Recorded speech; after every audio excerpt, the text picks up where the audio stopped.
Si usted ha sentido algo así como tristeza, culpa o desconexión o cansancio emocional o la sensación de que usted no es usted mismo desde que emigró, esta conversación le va a ayudar a entender qué es lo que le pasa y qué puede hacer para solucionarlo o para gestionar eso que está sintiendo. Hoy queremos hablar de algo que casi siempre se aborda cuando ya es tarde, y es la salud emocional del migrante. Y para hacerlo, qué mejor que hacerlo con una persona como Elizabeth García Inestros. Ella es trabajadora social de Center for Newcomers en Calgary. Desde su experiencia, ¿qué es lo primero que suele romperse emocionalmente cuando una persona migra? Curiosamente, eso es definido como ese cultural shock, que es básicamente ese golpe cultural.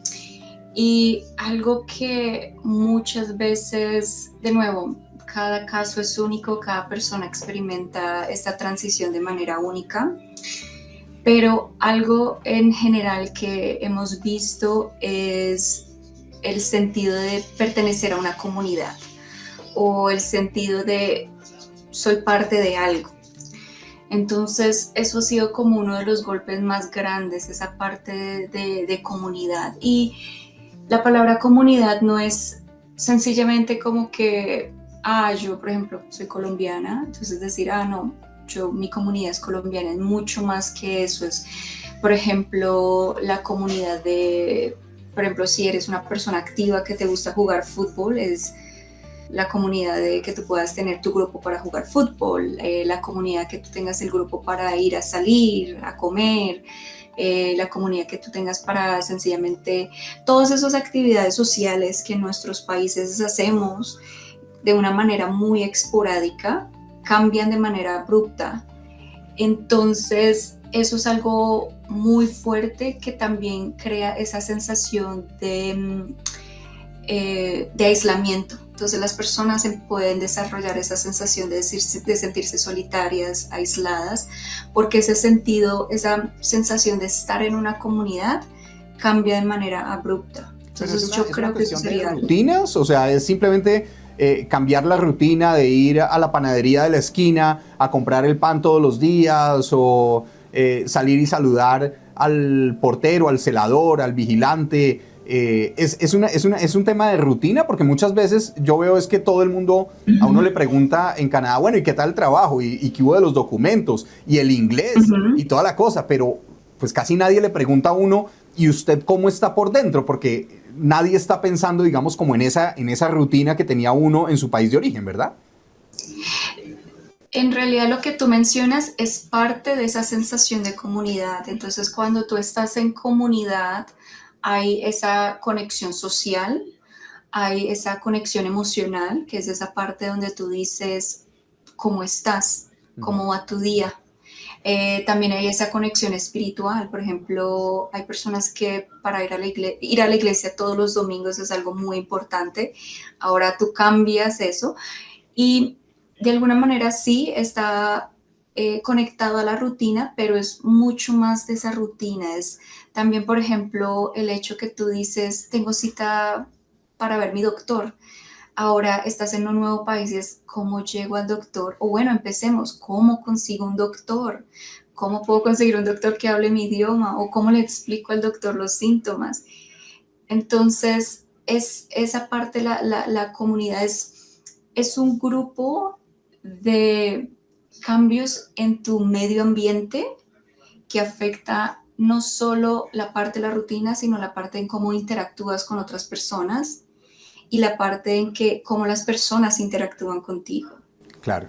Y es, de alguna manera, lo podemos tomar como si fuera una especie de duelo. Es decir, el yo que vivía en Colombia o en Perú o en Venezuela o en El Salvador, ese yo se murió y entonces ahora tengo que hacerle duelo a esa parte de mí. Obviamente el duelo es muy real, es algo que es definido como el duelo migratorio. Sin embargo, yo siempre trato de verlo como te estás de alguna manera reinventando. Ya. Estás nuevamente rediseñando un nuevo estilo de vida, una nueva manera de pensar. Y obviamente, digamos, esa persona que vivía en Colombia no es que haya desaparecido, sino que muchas veces es la idea de, ¿será que voy a volver a mi país? ¿Será que voy a volver a tener lo que tenía antes? ¿Será que mi vida va a ser como antes? ¿Será que voy Entonces a ser el está, mismo que era? Tal vez. exacto, exactamente.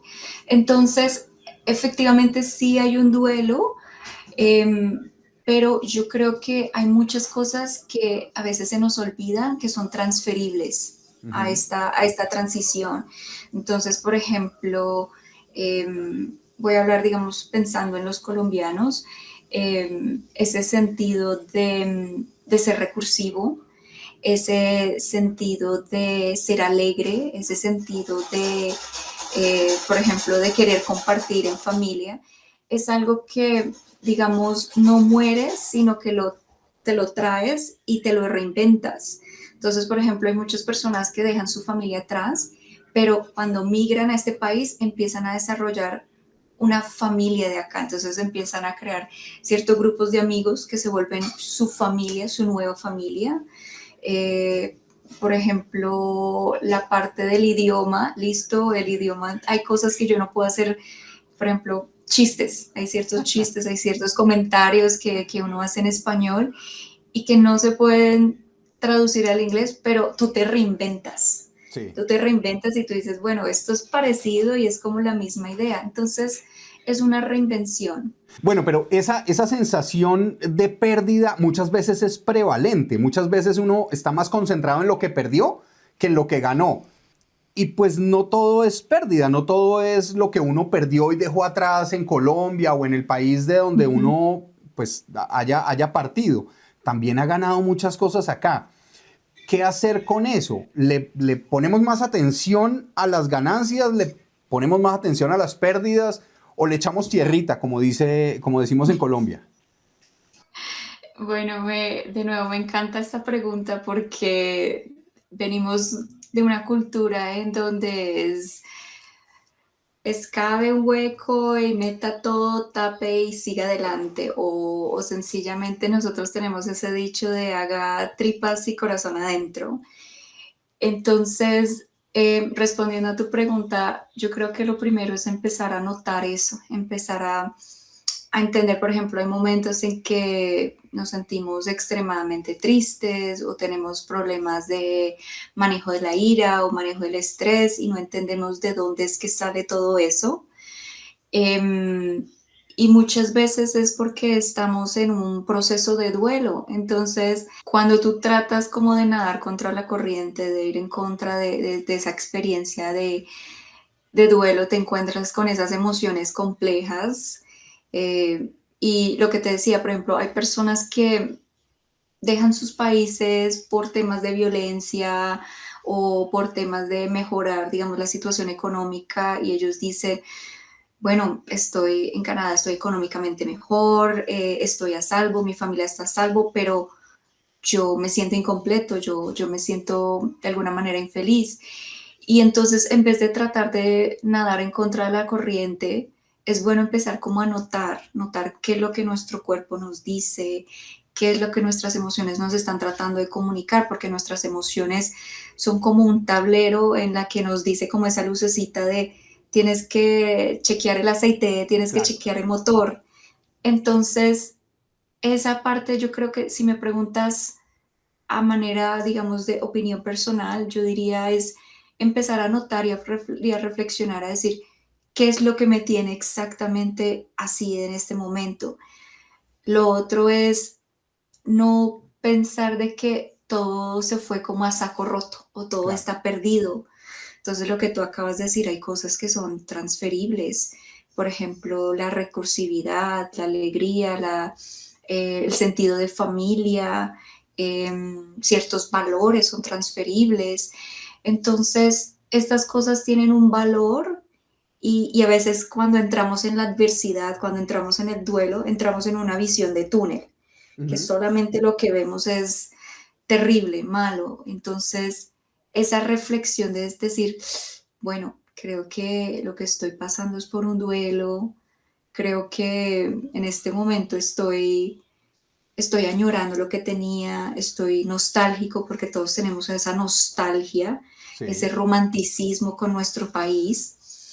eso nos ayuda a expandir esa visión y a entender un poco más por lo que estamos pasando. Pero, Y pero Elizabeth, ujú, eso de alguna manera, yo no sé si a usted le pasó alguna vez cuando era adolescente, claro que eso no fue hace mucho en su caso, pero en mi caso hace mucho tiempo cuando yo era adolescente, uno tenía lo que llamamos en Colombia una tusa, ¿no? Una pena de amor, y entonces uno ponía las canciones más tristes del mundo entero para que le recordaran a uno a aquella novia que pues ya no lo quería a uno y que terminó con uno y uno estaba pues triste por esa situación.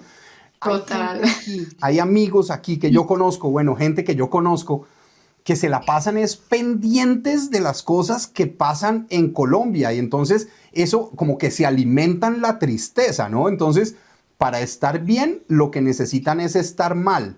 Eso también de alguna manera pues es un poco natural, ¿no? Entonces viven es pendientes de qué dijo el presidente de Colombia o qué dijo el presidente de tal país o no sé qué, o en el caso de Colombia es y Petro qué dijo y Uribe qué dijo y entonces este es bueno y este es malo y la polarización y se les olvida que tienen que poner los pies en la tierra y no, pero en esta tierra y no en esa tierra de la cual ya salieron. Eso también de alguna manera como que contribuye, de la misma manera como uno ponía las canciones tristes para sentirse más triste, uno también se alimenta ese duelo, uno también se alimenta inconscientemente esa tristeza por no querer hacer el cambio. Yo lo vería, en vez de alimentar esa tristeza, es esa hambre de conexión. Ya. Es esa hambre de volver a estar en contacto con su tierra, es esa necesidad de saber qué es lo que pasa. Obviamente en ese proceso muchas veces he tenido clientes que me dicen, ay, yo miro las noticias y pienso en mi familia que se quedó en Colombia. Miro las noticias y escucho lo terrible que está el país en este momento y quisiera, por ejemplo, que mi mamá estuviera aquí conmigo. Entonces, lo que tú dices, sí, digamos que ese sería como un resultado, el sentir esa sensación de nostalgia, de tristeza, pero dando mi opinión personal, yo creo que la necesidad primordial que se hace eso es esa necesidad de conexión. Porque mal o bien, tú creciste en Colombia, tú sabes cómo funciona el sistema político, estás un poco más informado, digamos, de cómo está, digamos, el sistema social, económico, político, educación, todo eso. Tienes un nivel de conocimiento que está, digamos, aquí. Y cuando tratas de informarte, digamos, con las noticias de acá, no es tanto como que, ay, me estoy actualizando, sino estoy tratando de entender cómo funciona acá, comparado con Colombia, que tú dices, no, yo ya entiendo cómo funciona, pero quiero saber qué es lo que está pasando. Entonces, sí, digamos que obviamente eso causa y nos activa esa sensación de tristeza y es, digamos, me gusta esa analogía que usas, es como que esa tusa, esa novia que tú dejaste o que te dejó y que sigues mirando en redes sociales para ver cómo está.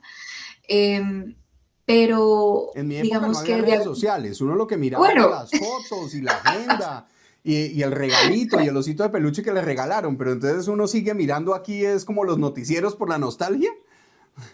sí, yo creo que yo lo que veo es esa nostalgia y yo honestamente siento que los latinos em, somos muy románticos y Ujú. somos muy nostálgicos y embellecemos, digamos, cuando ya estamos en Canadá, embellecemos aquí a nuestro país y decimos, "Ay, la comida, el clima, todo rico", pero cuando a veces vamos de visita es, este tráfico, este clima que cambia tan terrible y estamos añorando el otro lado, pero eso es tema para otra conversación, pero Sí. el Es estar punto feliz donde principal, no se está, ¿no?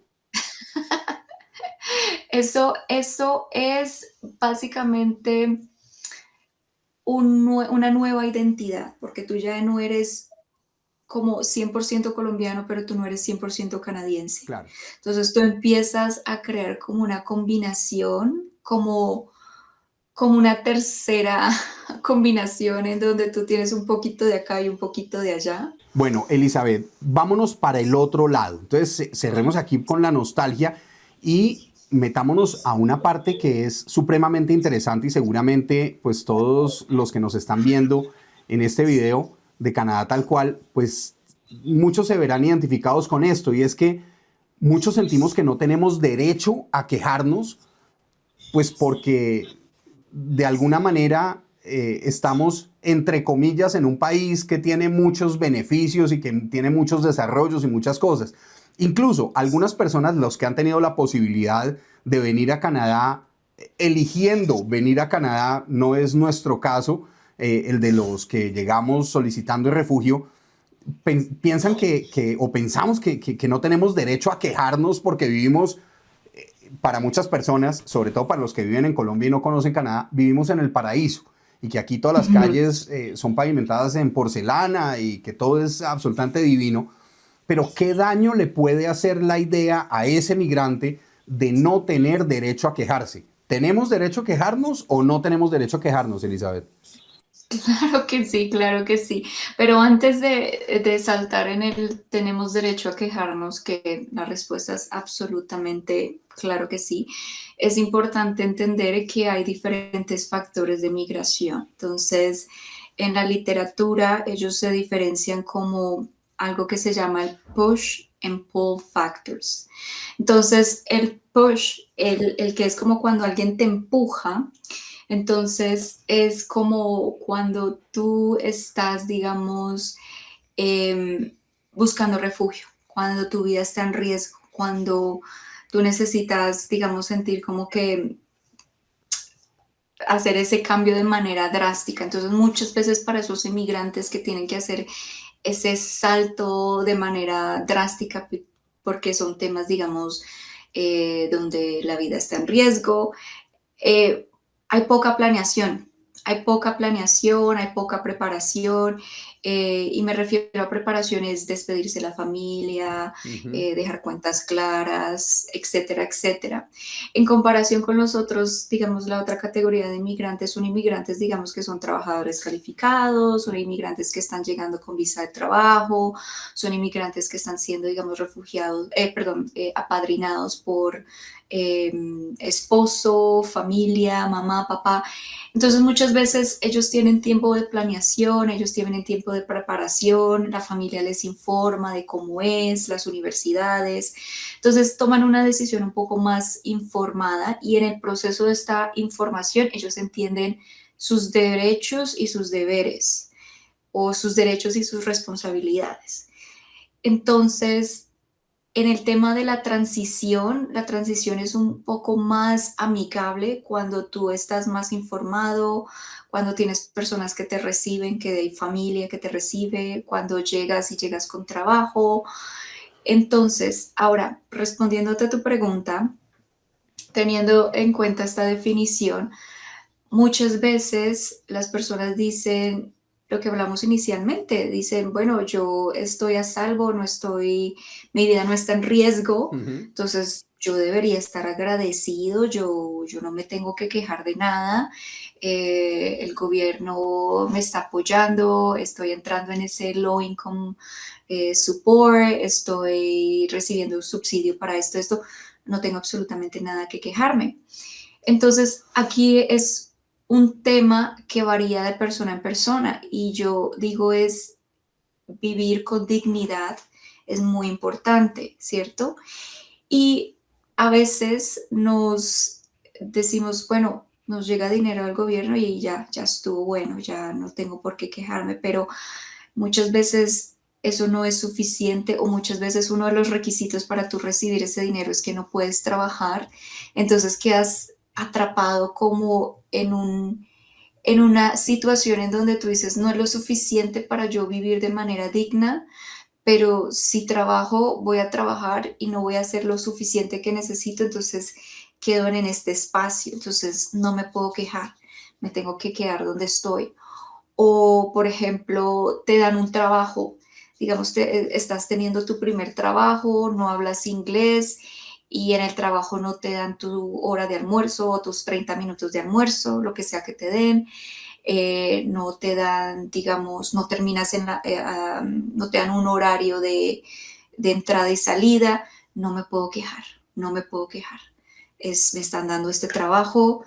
Entonces, entramos en esa mentalidad de que esto es lo que es y no me puedo quejar. Y se han visto muchos casos en donde desafortunadamente empresas se aprovechan de recién llegados, de Ujú. inmigrantes, a, digamos, a horarios muy extendidos, a no tener descansos para almorzar, no tener horario de salida, sí de entrada, pero no de salida.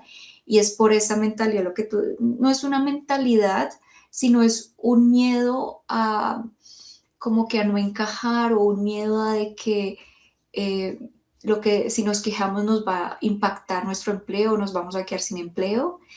Entonces quedamos atrapados y la mayoría de personas que hemos visto que quedan como atrapados en esa temor de quejarse muchas veces son inmigrantes recién llegados latinos, inmigrantes recién llegados filipinos, inmigrantes recién llegados de la comunidad, digamos, de la India. Entonces son las personas que están más vulnerables a ese maltrato laboral, a ese maltrato emocional. Entonces, respondiendo a tu pregunta, sí, sí tenemos derecho de quejarnos y tenemos derecho a informarnos de nuestros derechos, a que alguien nos diga de cuáles son nuestros derechos laborales, nuestros derechos de salud, nuestros derechos de, por ejemplo, si tú tienes una entrevista, te voy a hacer un ejemplo tan sencillo. En Colombia es muy común que cuando tú tienes una entrevista de trabajo, tú pones, bueno, cuando yo vivía, que tú pusieras una foto en tu hoja de vida o que dijeras cuántos años tienes o que pusieras, digamos, la dirección donde vivías o que, por ejemplo, si alguien te preguntaba con quién vives, que tú respondieras. Estas son cosas que aquí cuando te hacen una entrevista, muchas veces la gente no está informada y el empleador te pregunta, ¿usted cuántos años tiene? No, usted está muy mayor para este trabajo y este trabajo es construcción y necesitamos gente joven. O usted con cuántas personas vive. No, esta persona tiene niños y como va a tener niños, no va a tener la disponibilidad, más bien no. Bueno, pero O eso me incluso, pasó a mí.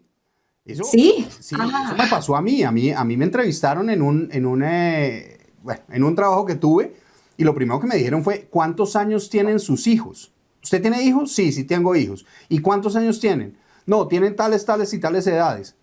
¿Y su esposa qué hace? No, pues ella estudia. Ok, y también trabaja, sí, también trabaja. Y usted sí va a tener tiempo para cumplir con el trabajo porque yo veo que usted tiene demasiadas responsabilidades. Y eso no es permitido aquí en Canadá y uno no lo sabe. Y yo simplemente lo dejé pasar por alto por no estar bien informado. exactamente. Entonces, por eso te decía lo de, digamos, lo de quejarse. Yo no lo veo como una queja como tal, pero es decir, digno, trabajo digno, educación digna, vivienda digna. Te tengo otro tema, vivienda. Muchas veces cuando están aquí recién llegados, por lo mismo que no tienen un historial crediticio y están buscando, digamos, llámese un apartamento, llámese un basement para rentar, eh, hay ciertos lugares que se aprovechan de eso y rentan lugares que, por ejemplo, tienen moho o que la calefacción no funciona o que el agua tiene problemas, digamos, las tuberías tienen problemas. Y entonces, de alguna manera la gente dice, bueno, esto es lo único que hay, nosotros no tenemos para, digamos, para pagar extra o no tenemos a alguien que nos recomiende o no tenemos un historial crediticio, nos toca, nos tocó. Y muchas veces, digamos, entiendo la necesidad, entiendo que es, digamos, lo que hay, pero eso no es vivienda digna, Claro. porque si te fijas por ley, un lugar que tenga moho o que no tenga, digamos, electricidad o agua o luz de manera regular, debe ser un lugar que no debe ser rentado. Entonces, eso de nuevo nos pone a esos nuevos inmigrantes, a esas personas recién llegadas en una situación de vulnerabilidad. Entonces, es esa parte, digamos, de si sientes que la manera como estás viviendo no es digna, ahí yo usaría tu palabra, quéjate Claro. o pregunta, infórmate, o hay tantos canales de información. Por ejemplo, está Centro Latino, estamos Center for Newcomers, está Immigrant Services Calgary, está CCIS, está TIES, pero de Eso nuevo, digamos a nivel de Calgary, pero a nivel de todo Canadá, en todas las ciudades de Canadá, pues existen este tipo de organizaciones como Center for Newcomers o como tantas otras para poder uno buscar asesoría. Pero claro, esa queja, digamos, es una queja hacia afuera, es una queja pues porque no hay un trato digno, porque no hay un trato digno en la vivienda o en el trabajo o en el estudio o finalmente en el entorno en el que uno esté en este momento. Pero ahora quisiera preguntarte, Elizabeth, es esta relación que uno tiene, digamos, con sus familiares, con sus amigos en Colombia, pues uno muchas veces aquí no la está pasando tan bien, pero ellos allá piensan que uno está, mejor dicho, al otro lado, ¿no? Y claro, está al otro lado, pero al sí. otro lado del continente, pero en realidad uno no está tan bien. ¿Vale la pena emocionalmente? ¿Es válido quejarse en el sentido de, hombre, ir a llorar un poquito donde la mamá por teléfono? ¿Es válido contarles a los familiares, a los amigos que uno está sin trabajo o que tiene un trabajo que no le gusta o que las condiciones aquí no están tan chéveres cuando uno realmente fue o el que eligió, en el caso de los trabajadores calificados, o uno fue el que le tocó venirse aquí pues porque necesitaba refugio? ¿Es válido quejarse para la salud emocional de uno? Sí, sí, claro que sí. Y te lo voy a explicar como me gusta siempre hablarlo con mis clientes. Em, Piensa que de alguna manera, cuando tú transicionas, digamos, a Canadá, tú pierdes, digamos, dejas atrás, digamos, ese sentido, no el sentido de la comunidad, pero pierdes parte de esa comunidad que tienes, comunidad familia, comunidad, digamos, con tu iglesia, comunidad con tus trabajadores, tus compañeros de trabajo, tus vecinos, etcétera, etcétera. Entonces, de alguna otra manera, imagínate que vienes sin ninguna, digamos, protección. Entonces, cuando algo te ataca, y digamos te ataca, llámese entender el nuevo sistema, entender un nuevo idioma, buscar dónde estudiar, buscar doctor, todas estas cosas, digamos, son pequeños golpecitos.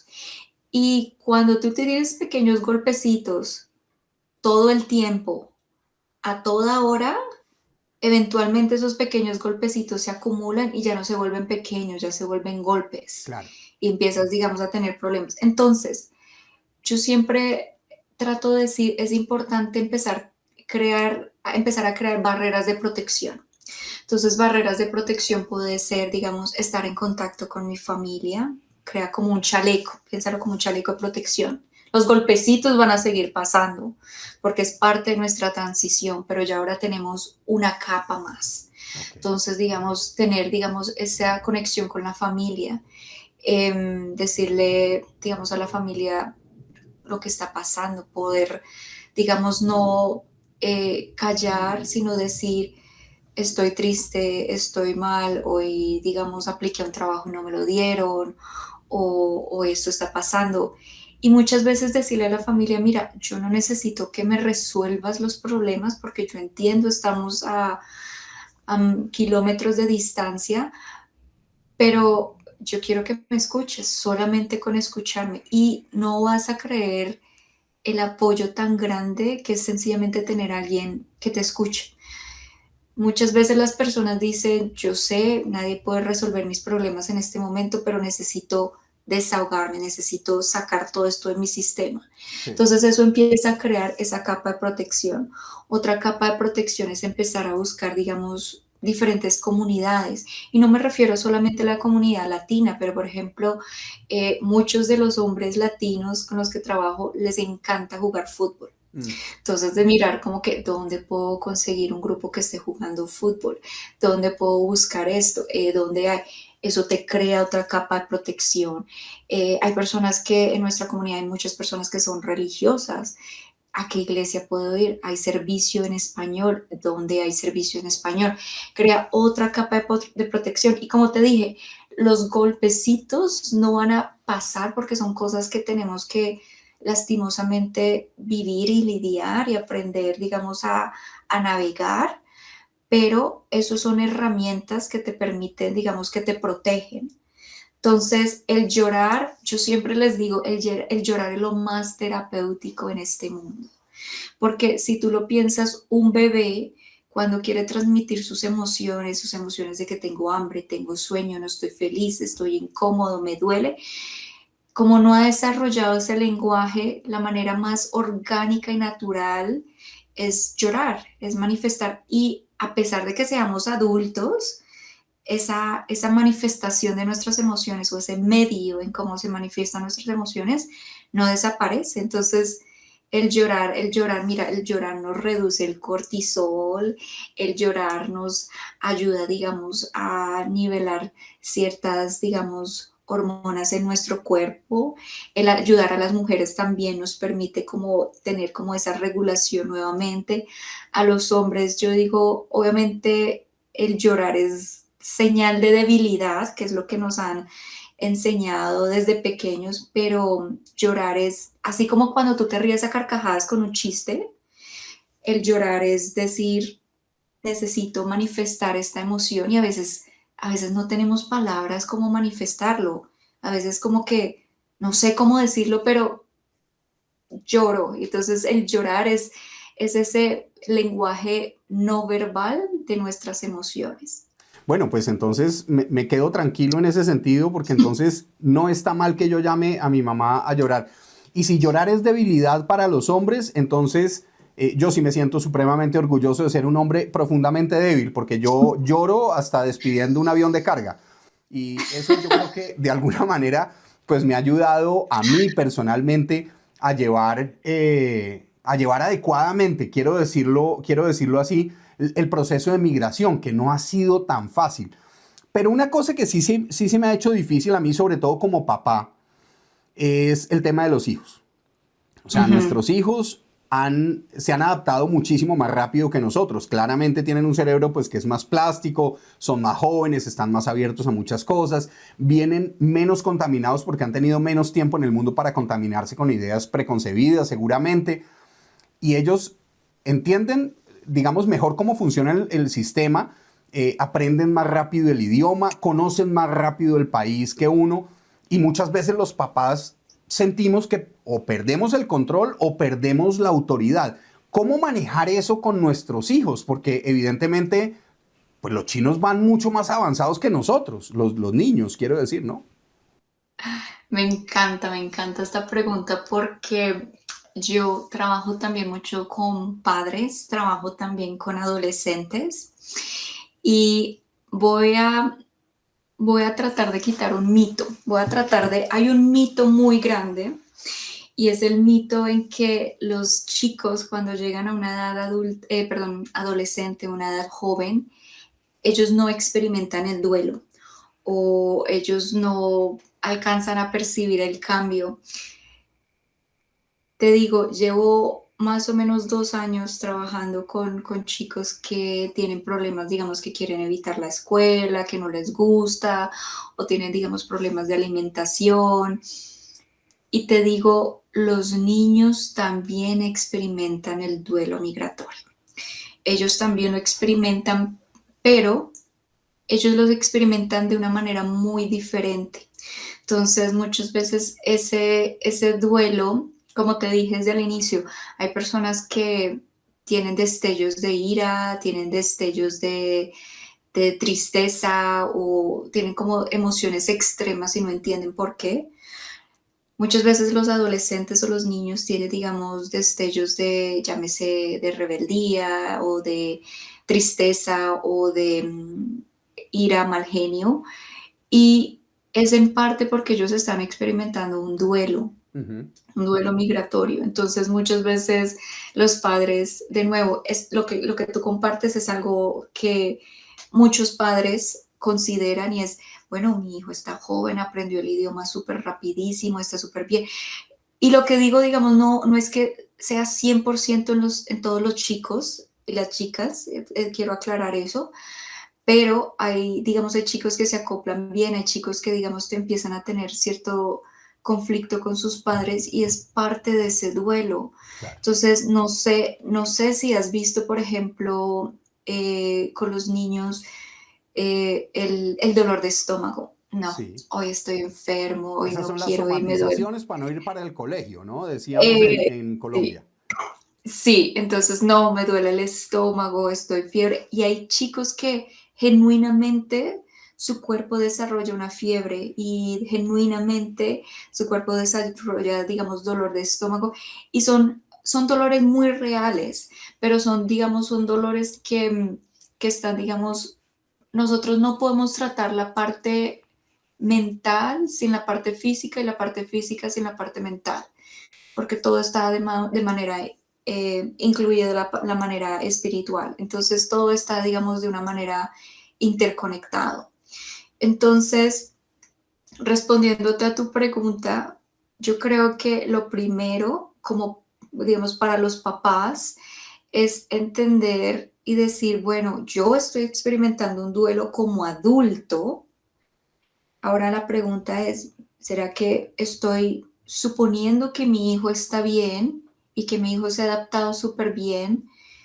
¿O será que mi hijo también está experimentando un duelo? Y empezar a preguntarnos, ¿qué es lo que mi hijo ha dejado atrás? Sí. Entonces, ha dejado sus compañeritos de clase, ha dejado sus abuelitos, ha dejado sus tíos, primas, ha dejado su mascota, ha dejado el parque donde jugaba, y en el momento en que como papás empiecen a hacer esa lista, eso les ayuda a entender que digamos, bueno, creo que mi hijo está pasando por algo.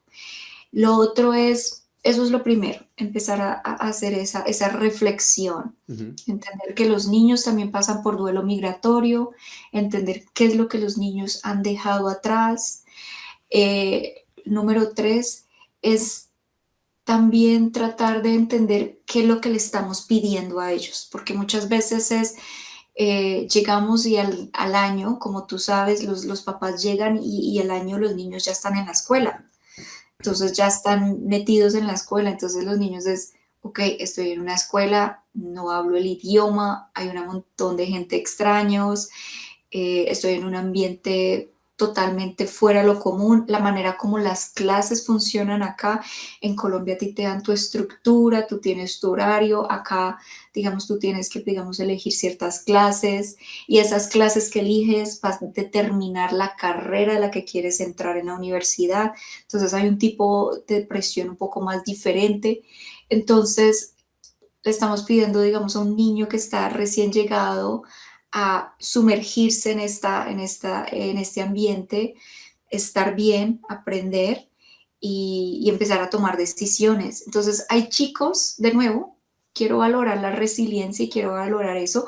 Hay chicos que lo hacen súper bien y tienen esa capacidad, pero hay chicos que sencillamente no tienen esa capacidad y se chocan mucho y con eso chocan en casa. Entonces empiezan a ver los choques en casa. Entonces también lo siguiente que diría es entender qué le estamos pidiendo a los niños cuando están, digamos, en ese proceso de transición. Claro. Y por último, ya como para mantenerlo corto, hay muchas cosas más que podría seguir hablando de esto, pero No, podemos como para pasar mantener, días aquí hablando de esto, sin duda. sí, pero lo último yo diría, como papás, yo diría, yo sé que está el aprender el inglés, yo sé que están las clases de link, yo sé que está el tema de conseguir empleo, yo sé que está el tema de vivienda, yo sé como que como papás hay muchas cosas que navegar y eso lo veo, soy muy consciente, pero de manera muy, digamos, de todo corazón, algo que yo les pediría a todos los papás es que de la misma manera que ustedes sacan tiempito para decir, es importante mirar y sacar tiempo para ir a buscar trabajo, saquen un tiempito para sentarse con tu niño, con tu niña y hablar un poquito de qué está pasando en el colegio, cómo te sientes en el colegio, Claro, tú cómo fundamental. te sientes, cómo ha sido este cambio para ti y crear como esos espacios, pero esos espacios en el que yo no le estoy diciendo cómo así que le está yendo mal en la clase, cómo así que no me está trayendo las notas, qué está pasando, pero un poquito más de abordarlo con curiosidad y es decir, cuéntame un poco cómo te estás sintiendo tú. Claro. También, sí, entonces eso sería, digamos, lo primordial que me gustaría invitarle a todos los papás. Yo creo que eso haría un cambio, A que uf, prioricemos grandísimo. los resultados emocionales por encima de los resultados académicos, porque muchas veces les pedimos a los niños que se adapten y hagan un proceso no solamente adaptativo, sino de maduración de un cambio pues tan supremamente radical como es la migración, pues que ellos sean capaces de Sí. hacer lo que no es capaz de hacer uno muchas veces, ¿no? Nosotros en la primera Navidad, Elizabeth, hicimos algo que alguien nos dijo que era muy bueno y alguien Ujú, después nos ujú. dijo que era supremamente malo. Y es que cuando uno está en Colombia, los niños sobre todo reciben pues regalos de los tíos, de los abuelos, de los primos, de todo el mundo, ¿cierto? Y nosotros Sí. aquí pues llegamos muy solos, como todas las familias o como muchas de las familias. Y resulta que una organización que se llama Salvation Army le dio unos regalos de Navidad a nuestros hijos, pero una cantidad de regalos impresionantes, muy generosos, nunca se nos va a olvidar pues, la generosidad de esta gente. Y nosotros dijimos, pero ¿qué hacemos con, no sé, 10, 20 regalos? No, 20 no, pero 10 regalos para cada uno de nuestros niños. Entonces, fuimos y compramos unas tarjeticas de para y pusimos Ujú. de la abuelita tal para Jerónimo, del Ay, abuelito qué para lindo. Ignacio, del tío para no sé quién. Y en realidad ellos no habían mandado ningún regalo porque pues era supremamente difícil mandar regalos desde Bueno, y que Colombia. no se enteren. Pues Ellos no sí, tienen que enterarse. ellos no tenían que enterarse de que los regalos no eran de sus tíos y de sus abuelos y de sus primos, sino que eran de Salvation Army. Pero perfecto, nosotros, digamos, lo hicimos así como para tratar de llenarles un poco el vacío. Sabíamos que no iba a ser lo mismo recibir pues un balón sin el abrazo subsiguiente al gracias abuelito por el balón. Pero sin embargo, de alguna manera este tipo de tips o este tipo de truquitos que se inventa uno como papá, ¿son buenos para la salud emocional de ellos o simplemente uno está maquillando una cosa que tiene que volver uno evidente? Porque esa fue la crítica que de alguna manera nos hicieron después. Pues yo pienso, volviendo, digamos, al tema, digamos, del duelo migratorio, los niños lo experimentan y, digamos, dependiendo si es un niño que creció con su abuelo, con su abuelita, con el tío, con la tía, eso es en conexión con la nostalgia, porque también estábamos hablando un poco de la nostalgia y yo creo que es algo muy bonito porque de alguna manera trata de recrear eso. Entonces yo no lo vería como algo negativo, yo lo vería como un intento de recrear y eso me lleva a otro punto. Yo creo que es muy importante que los niños sean niños. Muchas veces cuando los niños migran acá con sus papás y es porque siempre, digamos, está la idea de que, bueno, el chico, la chica va a aprender inglés súper rápido y aprendió más rápido que nosotros, ahora no lo llevamos y traduzca o ayúdele a la mamá a hacer esto o ayúdele al papá a hacer esto. Entonces, en ciertas ocasiones, para apoyar, como digamos de manera esporádica, está bien. Sin embargo, lo que sucede es que los niños empiezan a tomar un rol como adulto. Ellos ya Ya. empiezan a pensar tengo que ser el responsable. Por ejemplo, yo tuve un caso en donde el niño era el que siempre respondía al teléfono en la casa, porque él era el único que hablaba inglés. Entonces llamaba, digamos, el abogado de migración y era haciendo toda la traducción y era un tema, digamos, de escapar de violencia, entonces él tenía que contarle la historia al abogado y eso de alguna u otra manera quita ese espacio del niño ser niño. Entonces, lo que tú estás, digamos, lo que hiciste, yo pienso que es algo muy bonito porque recuerda al niño que ellos tienen que ser niños, ellos tienen que disfrutar la Navidad, ellos tienen que tener un espacio. Y obviamente, digamos, van a haber momentos en que sí, los niños van a hacer, digamos, ciertas cosas en la casa, van a ayudar, digamos, con, no sé, yendo al buzón o ayudando, limpiando, cosas así en general, pero es importante que se den esos espacios en donde el niño pueda disfrutar parte de esa niñez y, y obviamente no empiece a tomar como un rol como otro adulto en la Como familia cuidador de los adultos. o como cuidador de los adultos. Ujú. Y eso, digamos, eso lo veo mucho. Y yo creo que, digamos, para las personas que lleguen a ver este video, de nuevo, no es juzgar, no es crear ningún juzgamiento a las personas que, digamos, que lo están haciendo y que dicen, no, es que mi hijo es el único. Entiendo, pero digamos que también es un punto en el que tenemos que reflexionar y decir, bueno, yo puedo pedir el apoyo de mi hijo, pero mi hijo no tiene que volverse el adulto de la casa. Entonces, ¿cómo puedo yo seguir siendo el adulto de la casa y permitirle a mi hijo ser el niño de la casa y permitirle a mi niño tener ese espacio de ser un niño o de ser un adolescente? Claro, eso me parece fundamental, Elizabeth, o sea, darle a cada quien el rol que merece y que, pues, y que tristemente es el que tiene, o triste o alegremente. Los adultos a ser adultos y los niños a ser niños. Pero a veces ser adulto es difícil, sobre todo porque cuando uno llega a un país como estos y ha tenido una vida pasada, una vida profesional exitosa o ha tenido pues cierta, digamos, cierta posición profesional o académica, llegar aquí a ejercer ciertos oficios pues es supremamente duro. Ningún trabajo es deshonra, me decía mi abuelita cuando yo estaba chiquito. Entonces, cualquier trabajo es válido y cualquier trabajo es una maravilla. Yo les dije a mis hijos, miren, yo estoy dispuesto a hacer lo que sea, que cumpla tres condiciones. Primero, que sea legal.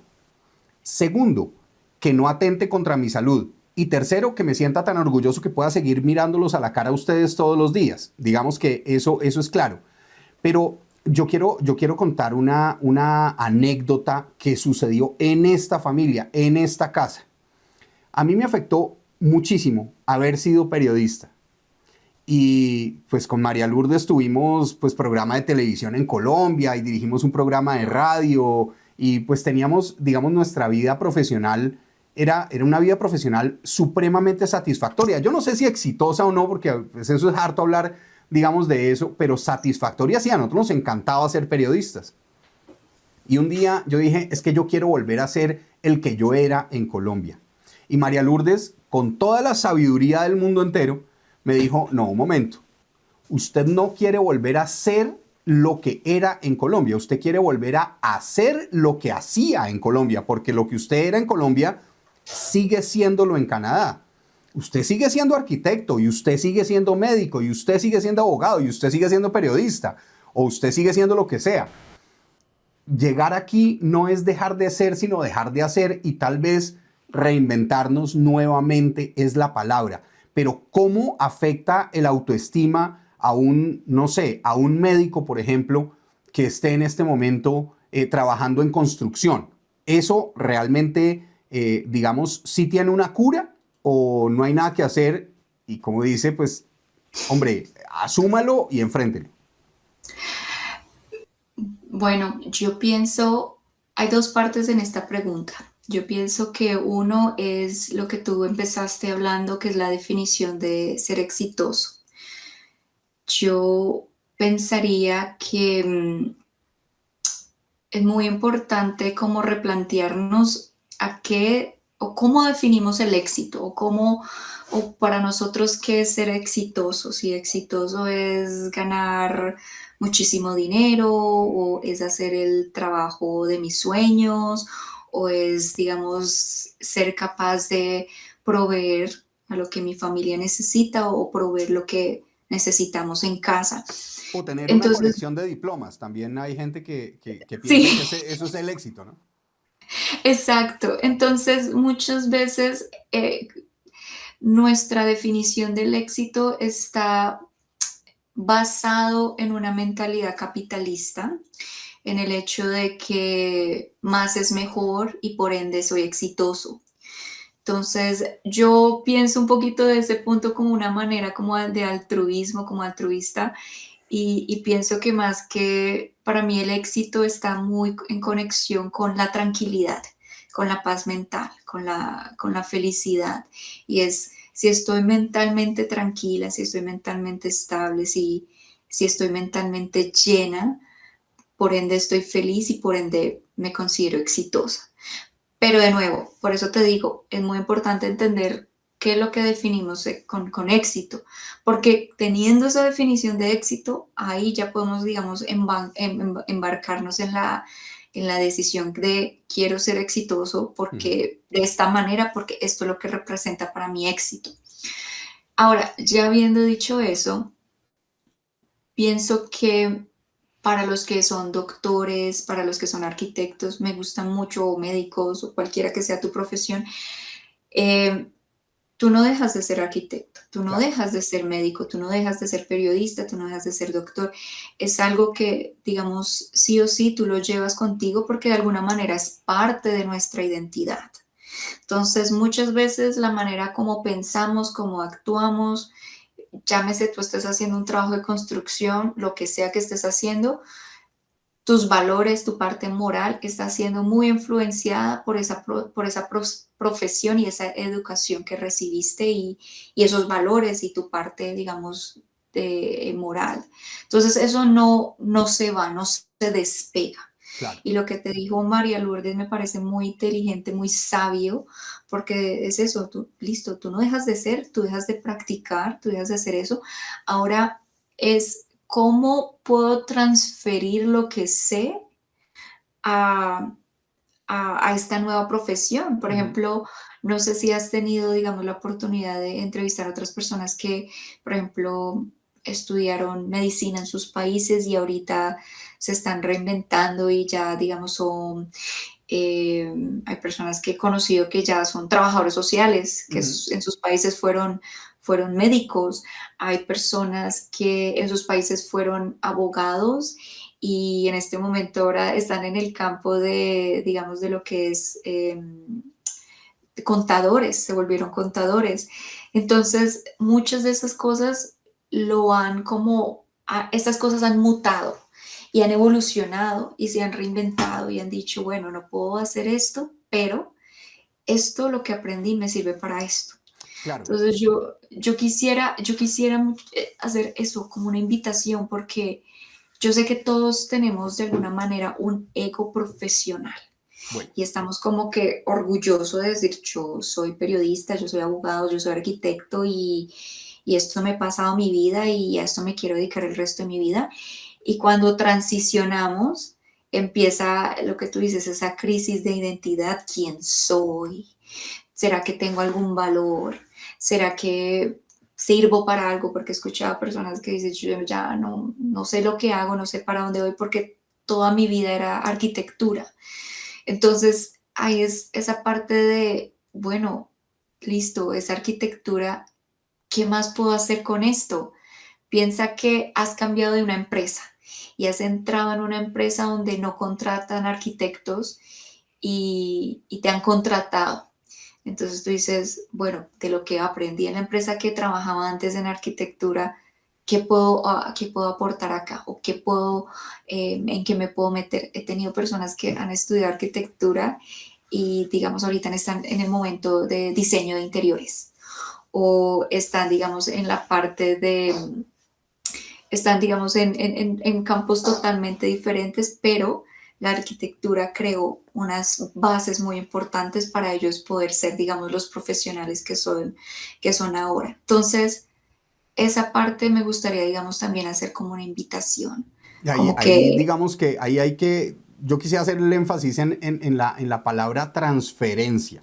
Entonces, ¿qué traemos nosotros de Colombia o del país de donde vengamos que podemos transferir a nuestra vida acá? Entonces ahí, claro, se necesita humildad, por supuesto, y tenemos que ser humildes porque evidentemente hay mucha gente que llega aquí, pues muy doctores, ¿no? Que como en Colombia todo el mundo es doctor, eso parece un hospital grande. mundo es Sí. doctor, ¿no? Usted, no importa si usted es ingeniero, le dicen doctor, y si usted es carpintero, le dicen doctor. Depende si usa corbata o no usa corbata.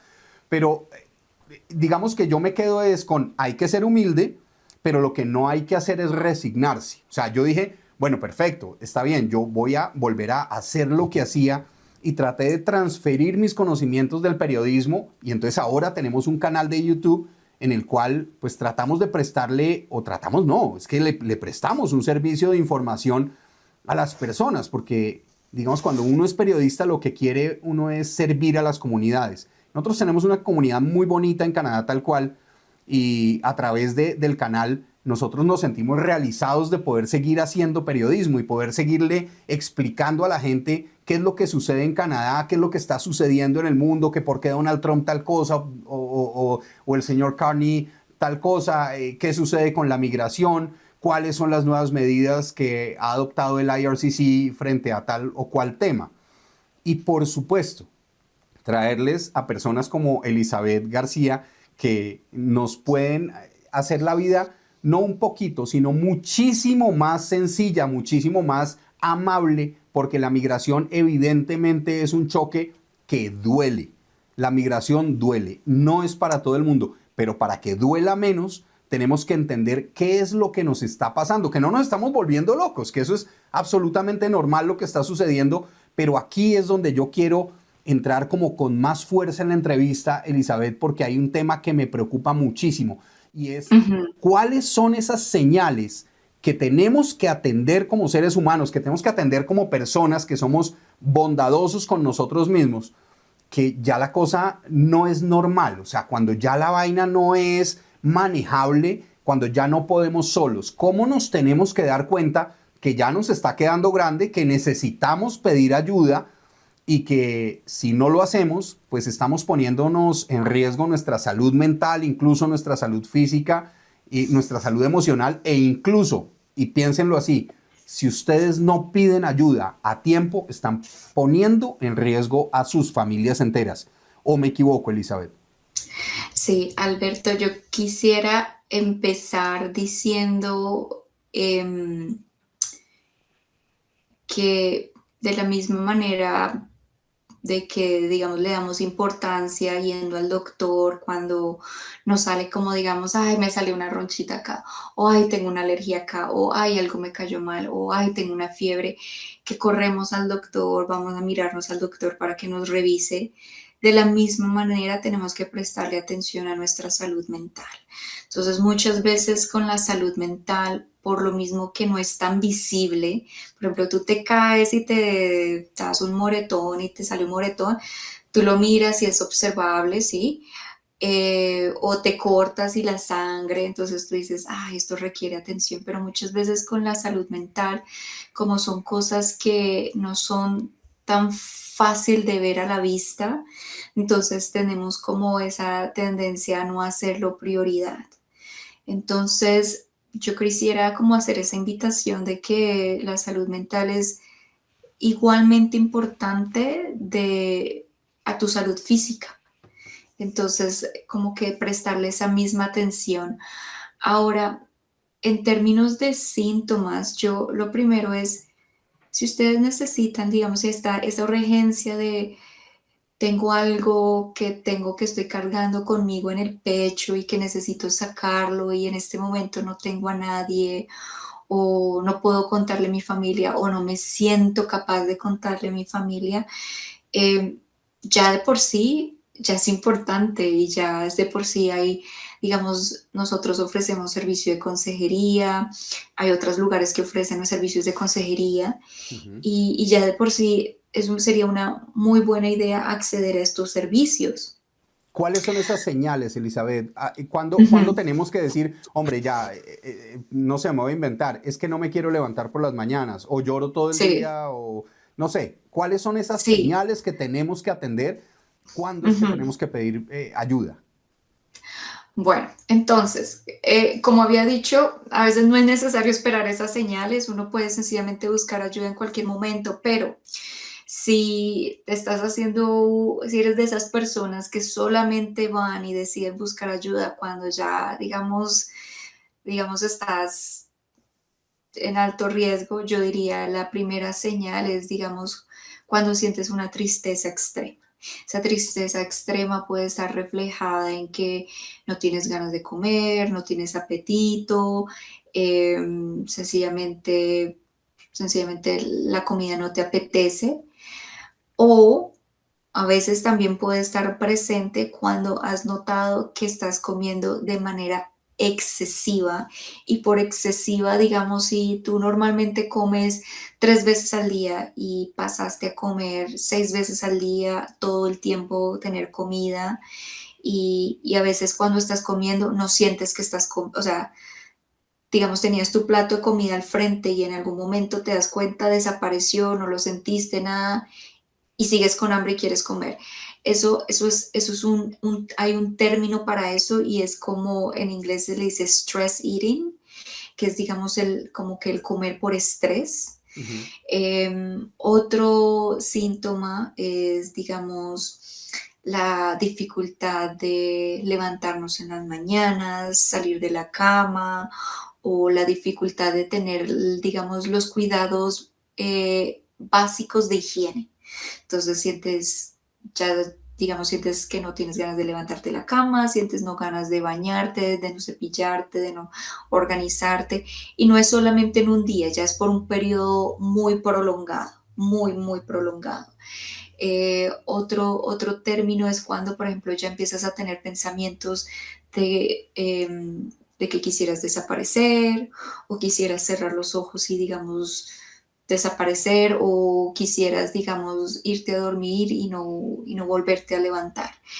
Eso, digamos, ya son pensamientos, digamos, lo que denominamos suicidas, y son pensamientos que de alguna manera, digamos, por lo mismo que la salud mental está muy estigmatizada, el suicidio está muy estigmatizado, nosotros no hablamos de eso, pero es importante notar esas cosas.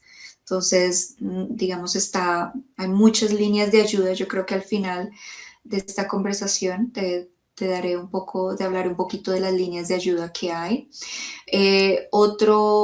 Digamos, otro síntoma que es importante notar es cuando te aíslas demasiado de todo el mundo. No quieres hablar, no quieres comunicarte, no quieres ni siquiera hablar con tu propia familia, ni con las personas que están en tu entorno. Sencillamente hay una tendencia a aislarte de manera extrema. Entonces, ya de por sí, esos son como banderillas rojas que yo diría hay que ponerle mucha atención. Ok. Y digamos, si ya empiezas a tener pensamientos en donde quisieras desaparecer, o pensamientos en que ya, yo creo que mi familia estaría mejor si yo no estuviera aquí, cosas así, digamos, son pensamientos que muchas veces no le ponemos nombre, o muchas veces, digamos, aparecen así constantemente, pero sencillamente dijimos, eso no hablemos de eso, Sí. eso debemos hacer, eso se me pasará. Y El es síndrome importante latino, hablar de eso. de eso no hablemos, como decía Jaime Garzón, ese tema no se toca, ¿no? Muchas veces hacemos eso. Exactamente. Elizabeth, yo quiero agradecerte de verdad por esta entrevista, porque ha sido supremamente valiosa, pero no puedo dejar que te vayas antes de que nos cuentes qué es Center for Newcomers, y si Center for Newcomers está en capacidad de ayudarnos a los migrantes cuando sentimos esa necesidad. ¿Quién puede acceder a sus servicios? Y otra cosa, ¿qué es Bench? ¿Cuáles son los Bueno, servicios? bueno, muchas preguntas, muchas preguntas. Entonces, antes de continuar con eso, les quiero recordar que está la línea del Distress Center. Entonces, me gustaría, digamos, cuando pongan este video, de pronto poner el enlace del Distress Center. Y es una línea de 24/7 de apoyo si estás teniendo este tipo de pensamientos. Es muy importante hablar, y hay muchos servicios que hablamos de esto todos los días, todo el tiempo, y es una línea de apoyo. Y está disponible en diferentes idiomas 24/7. Ahora, respondiéndote a tu siguiente pregunta, Bueno, en Center for Newcomers nosotros ofrecemos diferentes programas. Nosotros ofrecemos programas de inglés, Ujú. ofrecemos programas de apoyo de empleo, ofrecemos programas de apoyo a las personas que están recién llegadas, ofrecemos también programas de apoyo para esas personas que no están necesariamente recién llegadas, pero necesitan, digamos, apoyo conectándose con otros recursos. También ofrecemos, digamos, apoyo para personas, digamos, que están escapando violencia intrafamiliar, violencia en casa. Eh, si, por ejemplo, estás experimentando violencia en casa y no sabes qué hacer, no sabes cómo empezar o dónde buscar, nosotros, digamos, ofrecemos, digamos, esa primera información para que tengas una idea y ya, digamos, si se decide tomar la decisión, también apoyamos, digamos, a las personas en esa transición. Eh, yo en este momento tengo la posición de Team Lead en el Departamento de Salud Mental. Soy una de las personas que están en cabeza de este departamento. Y el departamento se llama Therapy and Support Center. Entonces nosotros en este departamento ofrecemos consejería profesional a las personas recién llegadas. En nuestro departamento nosotros vemos documentados, indocumentados, personas con visa de turista, sin visa de turista, visa de trabajo, o sea, sin importar cuál sea tu estatus migratorio, en el departamento de terapia nosotros con gusto te apoyamos. Entonces, las puertas abiertas. Ofrecemos terapia en línea, ofrecemos terapia en persona, ofrecemos terapia en diferentes idiomas. Tenemos una lista larguísima de idiomas y si no lo tenemos, tenemos intérpretes. También ofrecemos ofrecemos grupos para personas que están teniendo dificultades con manejo de la ira, personas que están teniendo problemas con uso de violencia para resolver ciertas situaciones. Entonces ofrecemos ese tipo de programas.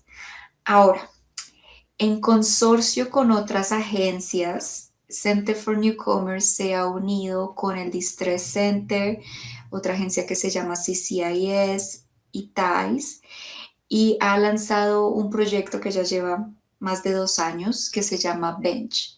Entonces, Bench es un programa en donde ofrecemos apoyo de crisis a personas que están experimentando pensamientos suicidas, personas que están, digamos, teniendo lo que le decimos pensamientos intrusivos. Entonces, no necesariamente tú tienes un pensamiento de voy a atentar contra mi vida, pero hay pensamientos que rondan y como que lo empiezas a considerar. Entonces, a eso le denominamos como pensamientos intrusivos. Ok. También apoyamos a personas que, digamos, están teniendo un pensamiento y están en el proceso de querer ejecutar ese pensamiento. Entonces, son personas que ya están en un proceso de diseñar un plan o algo por el estilo. Apoyamos también a esas personas. Entonces, todo lo que tiene que ver con crisis de salud mental, nosotros ofrecemos apoyo, lo mismo. Ujú. Nosotros no preguntamos si estás documentado, si no estás documentado, si tienes papeles, no tienes papeles, si tienes nada de eso. Ese tipo de preguntas no preguntamos. Básicamente es cómo te podemos apoyar y damos esos primeros auxilios en la parte de salud mental. Eso es lo que hacemos por la parte de Bench. Si tienes algún conocido, alguna amiga, alguien que esté pasando por una situación difícil, que hayas notado digamos, estos síntomas o estas señales y estás preocupado por esta persona y quieres, digamos, referirlo o conectarlo, muchas veces la manera más fácil es que tú llamas a la línea del Distress Center y en Ujú. el Distress Center le dices, quiero ser conectado con el programa Bench. Y para conectarte al programa Bench, usualmente preguntamos, ¿qué idioma necesitas? Claro. la investigación y la literatura indica que la terapia o, digamos, la intervención terapéutica es mucho más efectiva en tu primer idioma. Entonces, por eso tratamos de estar con el idioma que la persona habla de nacimiento. Pero es un programa muy bonito y también te voy a dar, digamos, el enlace donde está como un pequeño resumen de lo que es Bench y de todo eso. Eso me parece clave, Elizabeth, porque aquí abajo en los comentarios todos los usuarios que vean este video van a tener acceso a esa información. Este video es fundamentalmente para eso, para prestar un servicio. Si usted se está sintiendo solo, si usted está sintiendo que necesita ayuda o sencillamente se está sintiendo mal y no sabe si necesita ayuda, hombre, yo creo que la idea más inteligente es cuidar de usted y cuidar de las personas que lo quieren a usted. Pide ayuda y aquí nosotros le vamos a dejar exactamente toda la información que usted necesita para que profesionales especializados en salud mental, en salud emocional, le puedan dar un empujón. Eso es lo más sano que usted puede hacer por usted. Elizabeth, yo quiero agradecerte de verdad por esta conversación, porque a veces de verdad el inmigrante pues no necesitan que simplemente le digan, oiga, sea fuerte. Necesita que alguien le explique lo que le está pasando y lo que está viviendo y que le recuerde que no está solo y que pues pedir ayuda también es supremamente válido. Yo creo que es fundamental eso. Yo quiero de verdad, en nombre de toda la comunidad hispanohablante, agradecerte por ese servicio maravilloso que estás prestando y por la ayuda que le estás dando a tanta gente. Muchas, muchas gracias por atender esta entrevista con Canadá Tal Cual. No, gracias a ti por el espacio y obviamente siento que aquí hay muchas cosas que no mencionamos, que se nos escaparon, pero... No importa, pero que sea un compromiso entonces para una segunda y una tercera entrevista, porque estoy seguro que, mejor dicho, yo tengo que comprometer a Elizabeth aquí en cámara, enfrente de todos ustedes, porque no se imaginan la dificultad, de verdad, esta señora es lo más ocupado del mundo entero, ayudando a otras personas, y es que no es una queja, es un reconocimiento, una labor que es maravillosa, Elizabeth. Sí, y yo quiero irme con un pequeño mensaje y yo quiero decirles, número uno, para todos los hispanohablantes, no están solos. Esto es un peso muy grande que todos están cargando, el inmigrar a este país, el migrar, es un peso muy grande y recuerden, no están solos, hay digamos, diferentes servicios que están a la orden para apoyarlos. Segundo, sí se puede, sí es posible, hay un proceso. Crean en el proceso, crean en ustedes, crean que es posible. Y tercero, yo siempre digo, si ustedes pudieron en unos países, por ejemplo en Colombia, si pudieron estudiar, trabajar, salir adelante, yo creo que ustedes, digamos, Canadá, en el momento en que ya empiecen a entender un poco cómo funciona todo y a tener un poquito más los pies bien puestos, yo creo que, como quien dice, se van a comer el mundo y les va a ir súper bien. Entonces, mucho ánimo, mucha fuerza y sí se puede y aquí estamos. Somos trabajadores supremamente cotizados, la comunidad hispanohablante. Y si usted se está sintiendo mal, si usted está viviendo algo parecido a lo que hemos hablado, quédese con esto. Sentir tristeza, sentir desconexión, sentir culpa o cansancio emocional después de emigrar, hombre, eso no significa que usted esté fallando, no significa que haya tomado una mala decisión, significa que usted está atravesando por un proceso profundo y ese proceso se puede acompañar, se puede entender y se puede gestionar. Migrar cambia la vida, sí, es cierto, pero no tiene por qué romperlo a usted y romperlo en silencio. Y a todos ustedes, muchas gracias por haber estado con nosotros en Canadá Tal Cual, por haber participado de esta entrevista que espero que a usted y a todas las personas les sirva mucho. Seguramente usted va a conocer a alguien o conoce a alguien a quien esta entrevista le puede ayudar. Envíele este video y suscríbase a Canadá Tal Cual porque van a venir más entrevistas como esta para prestarle un servicio a nuestra comunidad hispanohablante. Regálenos un like, suscríbase, comparte el video, regálenos un hype y recuerde que esto es Canadá Tal Cual.